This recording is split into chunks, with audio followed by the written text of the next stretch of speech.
जय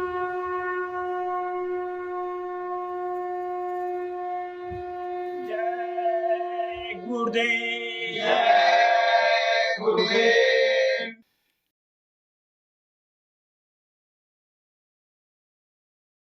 जय गुरुदेव।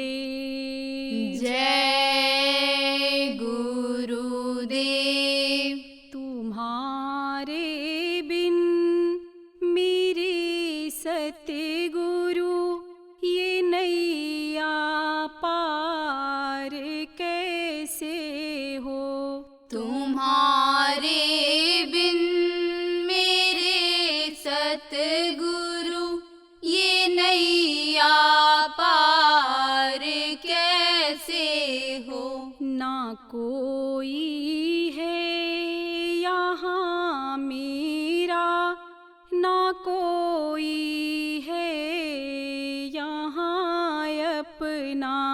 ना कोई है यहाँ मेरा, ना कोई है यहाँ अपना।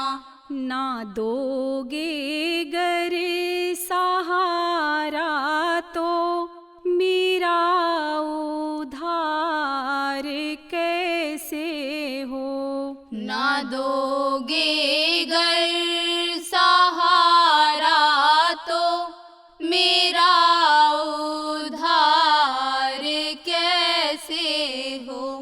बहुत दिन हो गए रहबर, इधर भी हो कृपा गुरुवर।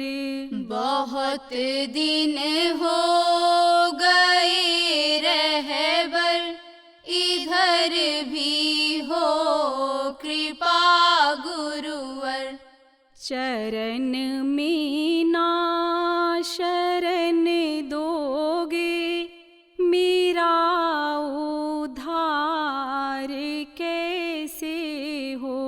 चरण में ना शरण दोगे मेरा उद्धार कैसे हो। तुम्हारे बिन मेरे सतगुरु ये नैया पार कैसे हो। तुम्हारे बिन मेरे सतगुरु ये नैया पार कैसे हो। तुम्हारे द्वार से कोई कभी खाली नहीं जाता। तुम्हारे द्वार से कोई कभी खाली नहीं जाता। ना दोगे भीख दया की मुझे मेरा उपकार कैसे हो। ना दोगे भीख दया की मुझे मेरा उपकार कैसे हो। तुम्हारे बिन मेरे सतगुरु ये नैया पार कैसे हो। तुम्हारे बिन मेरे सतगुरु ये नैया पार कैसे हो। तुम मेरे गुरुवर, ना कोई और है मेरा। तुम मेरे गुरुवर, ना कोई और है मेरा। अगर तुम रूठ जाओगे गुरु दीदार कैसे हो। अगर तुम रूठ जाओगे गुरु दीदार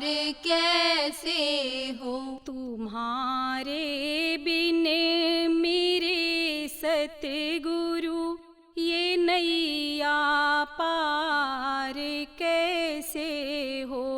तुम्हारे बिन मेरे सतगुरु ये नैया पार कैसे हो।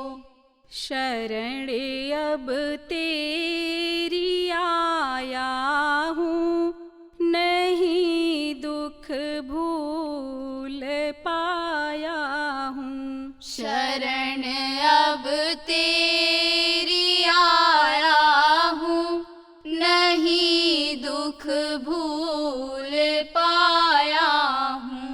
अगर तुम भूल जाओगे मेरा कल्याण कैसे हो। अगर तुम भूल जाओगे मेरा कल्याण कैसे हो। तुम्हारे बिन मेरे सतगुरु ये नैया पार कैसे हो। तुम्हारे बिन मेरे सतगुरु ये नैया पार कैसे हो। जय गुरुदेव। जय गुरुदेव।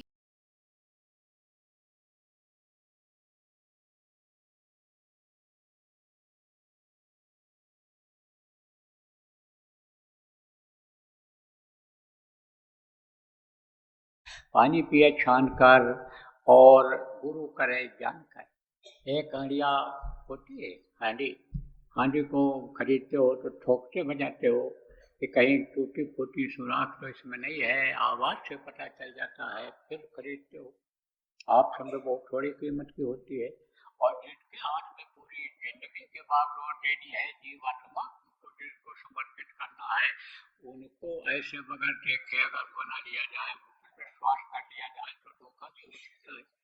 तो जागर अनिका सेवा कर साथ अब का गुरु के गुण का।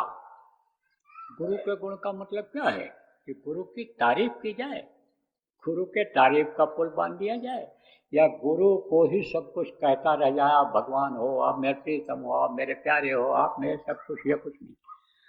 का गुरु के गुण गाओ। गुरु जो बताते हैं किस गुण को गाओ, ये बताओ लोगों को, ये सिखाओ लोगों को, ये समझो जानकारी कराओ। वो जिस मिशन को लेकर के, जिस उद्देश्य को लेकर के चल रहे हैं उसका विस्तार करो, उसको बढ़ाओ, लोगों को बताओ, समझाओ, उससे वाकिफ कराओ, उससे फायदा दिलाओ। लोगों को मनुष्य शरीर के बारे में बताओ, मनुष्य शरीर का समय निकल रहा है, एक एक दिन इसका खत्म हो रहा है, और ये किस काम के लिए मिला है, वो तुमको अपना काम करना है भगवान के भजन के लिए, भगवान को पाने के लिए। इस मृत्यु लोक में दोबारा ना आना पड़े, मनुष्य शरीर में आकर के पैदा ना होना पड़े, जन्मने मरने की पीड़ा ना बर्दाश्त करना पड़े, इसलिए अब मनुष्य शरीर मिला, तो इसको बताने की जरूरत है। देखो, भारत धार्मिक देश है, भारत धार्मिक देश है, धर्म की बेल यहीं से बड़ी है पूरे विश्व में, इसको कोई अभी खत्म नहीं कर सकता है। हालांकि लगे तो हैं लोग, कौन लोग लगे हैं? कुछ लोग तो जान करके लगे हैं, और कुछ लोग अनजान में लगे हैं। अनजान में लगे हैं वो तो यही सोच रहे हैं कि इसी में हमको प्रकाश मिल जाएगा, इसी में हमको रोशनी मिल जाएगी, इसी में हम आगे बढ़ जाएंगे, इसी में हम तरक्की कर जाएंगे। ऐसे लोग जो लगे हुए हैं वो ये समझो कि भ्रम और भूल में है, उनको जानकारी धर्म की वास्तव में है ही नहीं। तो आप ये समझो कि यह धार्मिक देश है, यहाँ कोई न कोई पूजा पाठ लोग करते ही रहते हैं। और सावन का महीना है, सावन के महीने में आप जाओ तीर्थ स्थानों पर, भीड़ मिलेगी आपको, दर्शन के लिए लोग आते हैं। आप देखो कांवड़ का बड़ा प्रचलन, आप देखो कुछ प्रांतों में तो बहुत ज़्यादा है, वहाँ तो रास्ता तक जाम हो जाता है, निकल पाना भी मुश्किल होता है। वो लोग चल पड़ते हैं, सब किसमें चल पड़ते हैं? विश्वास में कि हम पैदल चल करके जाएंगे, त्याग करके जाएंगे, शरीर को कष्ट दे करके जाएंगे, जल चढ़ाएंगे, देवता खुश हो जाएंगे, हमको स्वस्थ कर देंगे, हमारे पुत्र परिवार में बढ़ोतरी कर देंगे, धन की हमारे कमी नहीं रहेगी। इस विश्वास के साथ आगे बढ़ते हैं, जाते हैं। लेकिन सच पूछो तो वो मनुष्य शरीर पाने का मतलब नहीं समझ पा रहे। कारण क्या है? कारण यह है कि कोई बताने वाला नहीं मिला। तो आप ये समझो कि मनुष्य शरीर को अगर ऐसे लोग मिल गए कि पहलवानी करो और इसको खा पी करके तंदुरुस्त बना लो और तुम कुश्ती में जीत जाओगे तो तुमको 2 करोड़ 4 करोड़ रुपया मिल जाएगा और मेडल मिलेगा, तुम्हारा नाम हो जाएगा, ऐसे आदमी मिल गए तो पहलवानी करने भी लगे हुए हैं। ऐसे आदमी मिल गए कि तुम दौड़ लगाओ, दौड़ में जीत जाओ, तुम क्रिकेट खेलो, तुम समझो हॉकी खेलो, फुटबॉल खेलो, गेम जो भी होते हैं उनको खेलो। जिसका स्कोप ज़्यादा है, जिसकी मांग ज़्यादा है, तो वो बच्चे सब उसी में जा रहे हैं, पढ़ाई छोड़ करके, और वो समझो कि खेल में ही, खेल की तरफ ही बढ़ रहे हैं।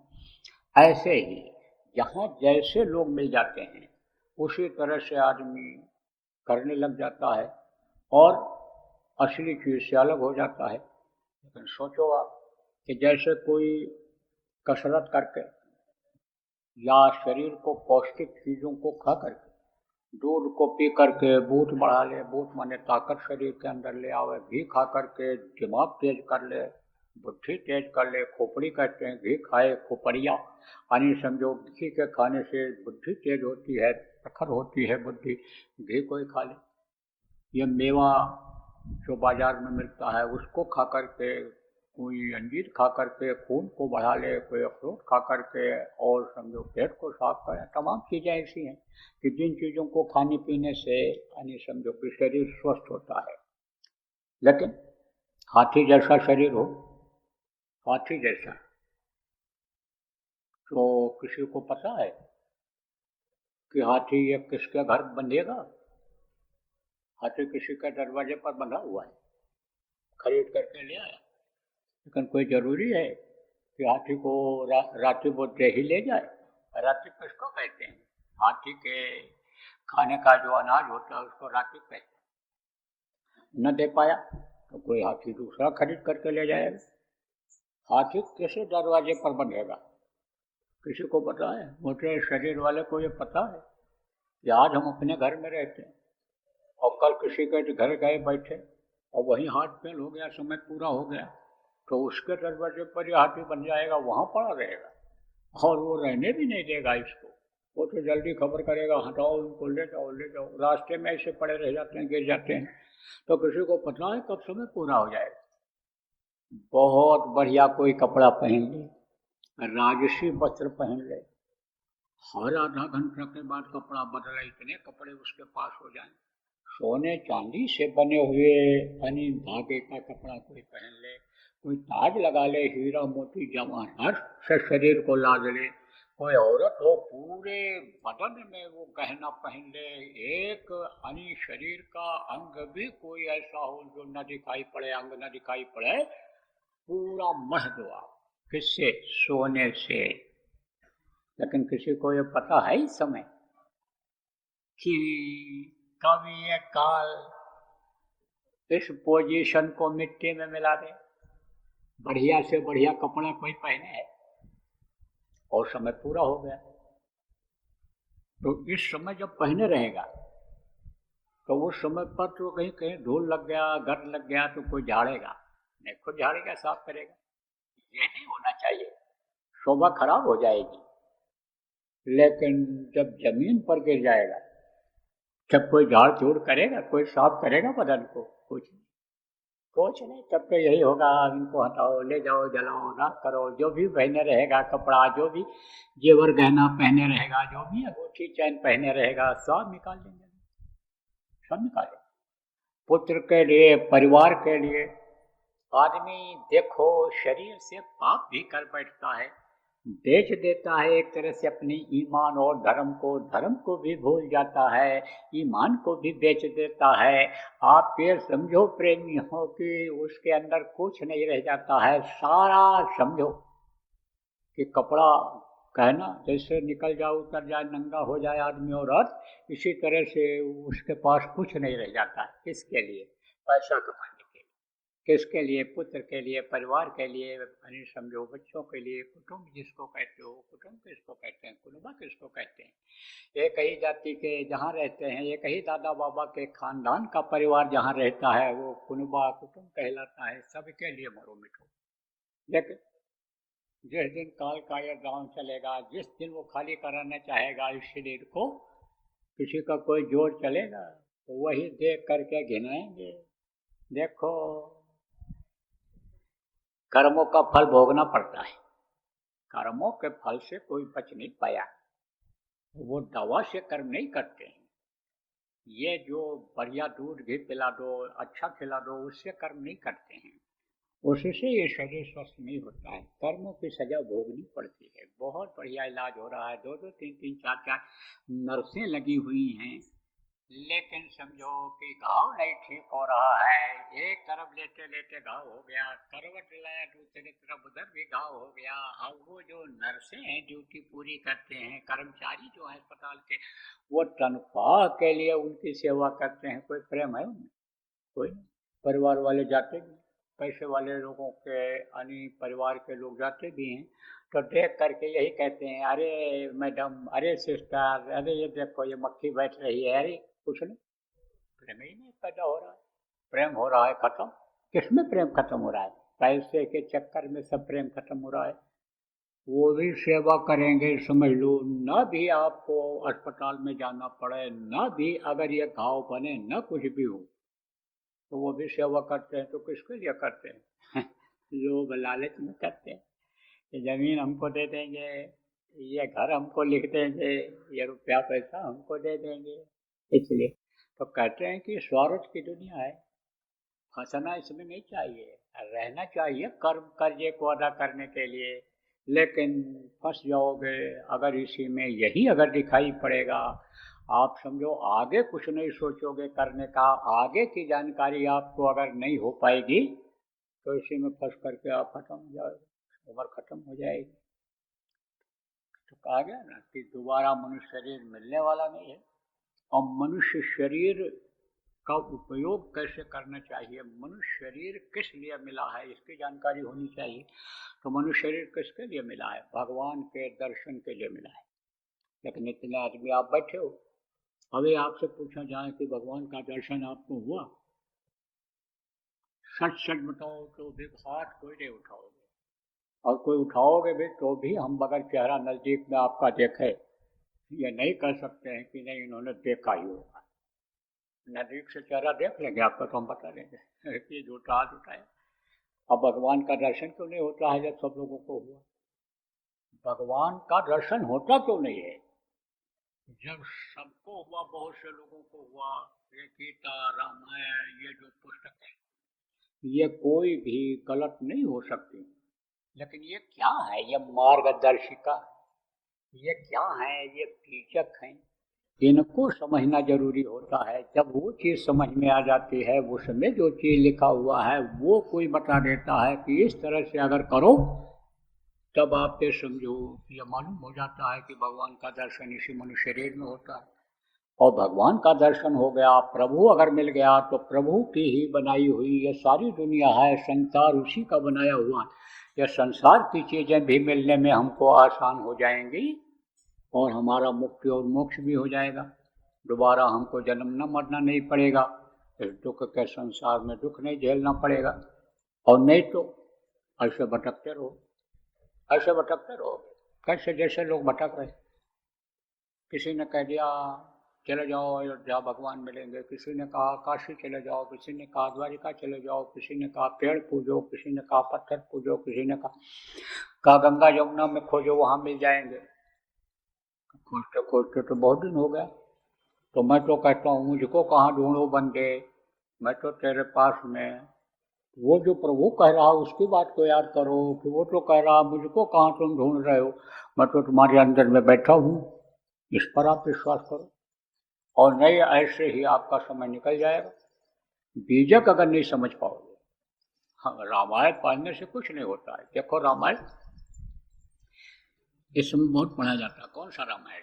रामचरितमानस जिसको कहते हो, जिसको गोस्वामी जी ने मानस में जो राम का चरित हो रहा है वो लिखा है, उसके आधार पर किस्सा कहानी राम भगवान जो मर्यादा पुरुषोत्तम थे उनका किस्सा बना करके, कहानी बना करके, इतिहास बना करके लोगों का ध्यान आकर्षित किया है।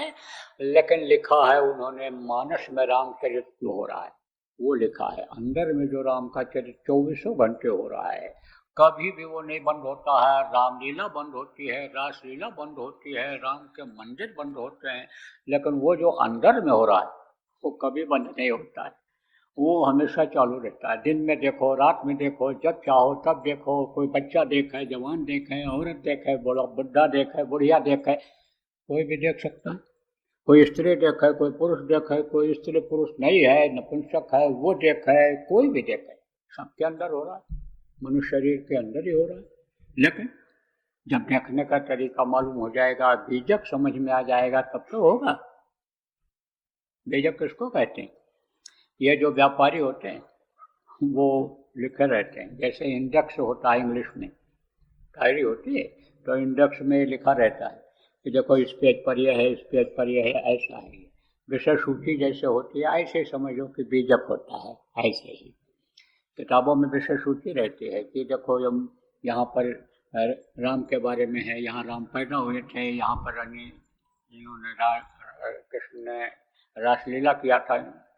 अलग अलग किताबों में जैसे लिखा रहता है, इसी तरह से समझो कि बीजक होता है। वो सूरदास कितना अनुभव था उनको। ऐसे ही लोग तारा देख करके और टाइम सही सही बता देते थे। 10-5 मिनट का अंतर भले रहे, नहीं तो बाकी ऐसे देख कर बता देते थे। देखो कहीं कहीं पर देखो आप कि घड़ी बनी रहती है ऐसे, कहाँ? जमीन में, और एक ऐसा पत्थर लगा रहता है, लोहे का होता है, किसी भी धातु पर लगा देते हैं।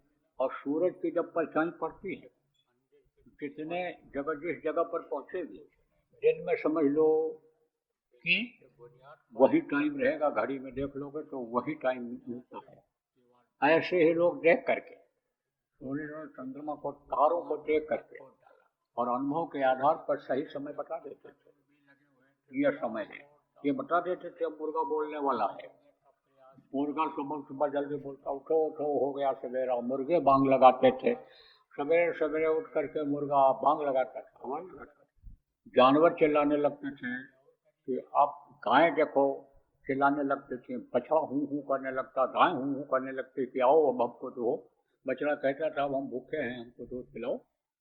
तो जब बीजक मिल जाता है तब आप ये समझो कि ये यानी अंदर में ही सब कुछ ये मिल जाता है। घट में तीरथ, घट में गंगा, घट में तीरथ। अब घट में सृजनहारा है। सृजनहारा किसको कहते हैं? जो सबकी परवरिश करता है, सबको खिलाता पिलाता है, वो दिखाई पड़ जाता है इसी घट में। इसी घट में त्रिवेणी, इसी घट में आप ये समझो गंगा जमुना कृष्णा कावेरी नदियाँ इसी घट में है। आप ये समझो प्रेमियों कि कितना भी गंगा जमुना में स्नान कोई कर ले, लेकिन पाप कहीं धुलता है? पाप नहीं धुलता है। पाप नाशिनी गंगा कहाँ है? पाप नाशिनी गंगा इस शरीर के अंदर में है। उसमें जब ये डुबकी लगाती है जीवात्मा, जब मन उसमें डुबकी लगाता है, इसका मैल गंदगी इसकी जब साफ होती है, तब आप ये समझो कि काम बनता है, जीव निर्मल होता है, यानी साफ होता है। तब ये आगे की तरफ बढ़ता है, घर याद आता है, प्रभु याद आते हैं। तो गंदगी साफ कैसे होगी? पूर्व न मैलो मन को धोई, गुरु के बगल मन को धोने वाला, साफ करने वाला, मन को लगाने वाला एक अच्छे काम में और कोई नहीं हो सकता है। आप पुराने सत्संगी हो, आपसे पूछा जाए भजन करते हो, कहोगे करते हैं, ध्यान लगाते हो, लगाते हैं। लेकिन कुछ उपलब्धि होती है, कुछ मिलता है, कुछ दिखाई सुनाई पड़ता है। जो काम करते हो उसकी मजदूरी कुछ मिलती है, कहोगे कुछ नहीं मिलती है, तब क्या करते हो? फिर बेकार करते हो एक तरह। जैसे कोई मजदूरी करने के लिए जाए, मजदूरी न मिले और चला हुए तो क्या माना जाता है? बेकार माना जाता है, कुछ नहीं मिला उसको। और गया, मेहनत किया, मजदूरी किया और पैसा उसको मिल गया, कोई चीज़ मिल गई जिसलिए मजदूरी किया तो उसका फल उसको मिल गया। ऐसे ही जब आप साधना के लिए बैठते हो तो आपको कोई मिलना चाहिए, मिलता क्यों नहीं है? पूछा जाए क्यों नहीं दिखाई पड़ता? भाई ठीक से करते हो कि नहीं करते हो? कहोगे बिल्कुल बैठ करके ही करते हैं, वो हवास में करते हैं, हाथ पैर धो लेते हैं कि आलस्य दूर हो जाए, नींद ना आवे, कम खाते हैं कि जिससे बैठ सकें। तो फिर क्यों नहीं दिखाई पड़ता? सबको मन ही नहीं लगता। मन कहा जाता है दुनिया की तरफ जाता है, मन कहा जाता है सोचता रहता है। मन तो शरीर से, कहोगे मन तो शरीर से भी कहता है उठ जाओ उठ जाओ उठ जाओ, कुछ नहीं मिल रहा है। तो यह मन की गंदगी है। इसलिए गंदा मन आप ये समझो कि नहीं करने देता है। अंतरात्मा की सफाई नहीं होती है, मन चित्त बुद्धि की सफाई नहीं होती है। तो कहा गुर बिन मैलो मन को धोई, या समर्थ गुरु मिलते हैं, वो जब सफाई मन की करवाते हैं तब ये जो गेंदे की तरह मन उछल रहा है, ये गुरु की युक्ति से, जैसे सड़सी से कोई चीज पकड़ ली जाती है तो उछलती हुई चीज फिर उछलनी बंद हो जाती है। ऐसे मन की जो सड़सी है पकड़ने की, किसके पास होती है? गुरु के पास होती है। तो जब गुरु भी मान लो मिल जाए, गुरु हमेशा इस धरती पर रहते हैं, गुरु को खोजना भी चाहिए। गुरु के बगैर कोई एक कदम आगे नहीं बढ़ पाया, लेकिन गुरु आप लोगों को मिल भी गए, लेकिन गुरु के आदेश का पालन नहीं हो पाता है। गुरु के आदेश का पालन अगर किया जाए, संयम और नियम से रहा जाए, कर्तव्य का पालन किया जाए, गृहस्थ धर्म का पालन किया जाए, तो ये मन भी कंट्रोल में रहेगा। अभी इन सब चीज़ों की जानकारी किससे होती है? सत्संग से होती है। सत्संग बराबर सुनते रहना चाहिए और जो गुरु का आदेश हो उसका पालन करना चाहिए। सेवा का आदेश चाहे हो, शरीर से, मन से, धन से कुछ न कुछ करते रहना चाहिए और सफाई करते रहना चाहिए। अंतरात्मा की झाड़ू लगाते रहना चाहिए। किसके द्वारा? भाई बाहर से साफ कर लेते हो शरीर, अंदर कैसे साफ होगा? आप ये समझो घर के बाहर से पुताई कर दो और अंदर गंदगी रहे तो रहने का मन कहेगा? अरे समझो स्वस्थ रहोगे उसमें, नहीं रह सकते हो। तो अंदर की सफाई जरूरी है। वो किससे होती है? सुमिरन के झाड़ू से, ध्यान के झाड़ू से, भजन के झाड़ू से इसकी उसकी सफाई होती है। तो बराबर करते रहो।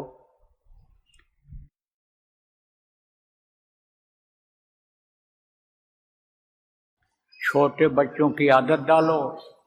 किस चीज़ की आदत डालो? ध्यान भजन की नहीं करेंगे, नामदान वो सुन के भी जाएंगे तो वो याद तो कर लेंगे लेकिन करेंगे नहीं। क्या करेंगे? वो नाम धुनी करेंगे। तो जय गुरुदेव नाम जब रट जाएगा तो कहीं मुसीबत में भी अगर जय गुरुदेव नाम मुँह से निकल गया तो आपकी जो ये चिंता बनी रहती है कि पढ़ने के लिए बच्चा जा रहा है, ठीक ठाक वापस आएगा नहीं आएगा, जो फिक्र बनी रहती है कि आज के युग में पता नहीं कौन शराब पी करके बाइक चला दे, चढ़ा दे, गाड़ी चढ़ा दे, क्या कर दे, उस समय भी बचत गुरु महाराज की दया से प्रेमियों, बच्चों और बच्चों, उन बच्चों का अगर मुँह से जय गुरुदेव नाम निकल गया तो बचत हो जाएगी। इसलिए आदत डालो। जय गुरुदेव। सरकारी व गैर सरकारी अनुदान के लिए बिना सत्संगियों के सहयोग द्वारा जनहित के कार्यों में लगी हुई बाबा जय गुरुदेव धर्म विकास संस्था का मुख्यालय पिंगलेश्वर रेलवे स्टेशन के सामने मक्सी रोड, उज्जैन, मध्य प्रदेश में है। यहाँ पर सत्संग व नामदान का कार्यक्रम होता रहता है। अतः आप श्रोताओं से अनुरोध है कि बाबा उमाकांत जी महाराज के आश्रम उज्जैन एक बार परिवार सहित जरूर पधारिएगा।